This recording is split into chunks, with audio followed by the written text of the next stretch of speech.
Hi friends, welcome to village అందాలు. అందరికీ కార్తీక మాస శుభాకాంక్షలు. నేనైతే మాకు దగ్గరలో ఉన్న శివాలయానికి అయితే ఈరోజు వెళ్ళాను. అందరికీ కార్తీక మాసం అంటే చాలా ప్రత్యేకమైనది. నేనైతే 365 ఒత్తులు అయితే తీసుకున్నాను వెలిగించడానికి. ముందుగా అయితే ముగ్గేసి ఒక కుంది తీసుకొని అక్కడ ముగ్గు మీద అయితే పెట్టి 365 ఒత్తులు అయితే పెట్టి వెలిగించాను. శివయ్యనైతే మనస్ఫూర్తిగా కోరుకున్నాను.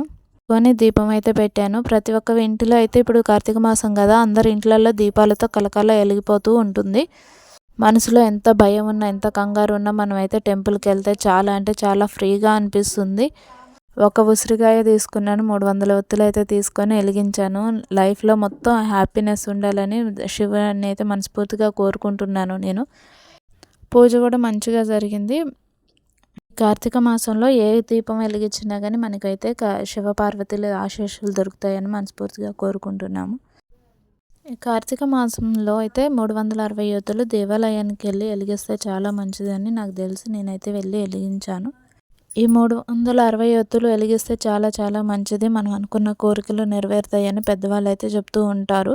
నేనైతే శివాలయం దగ్గరికి వెళ్ళి వెలిగించాను. వీళ్ళు లేకపోతే ఇంటి దగ్గరైనా తులసి కోట దగ్గర అయితే వెలిగించుకోవచ్చు.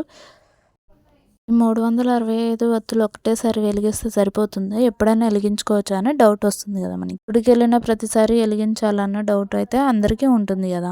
అలా అయితే ఏమి ఉండదు, మనం గుడికి వెళ్ళినప్పుడు వెలిగించుకోవాలంటే వెలిగించుకోవచ్చు, ఒకసారి వెలిగిస్తే సరిపోతుంది.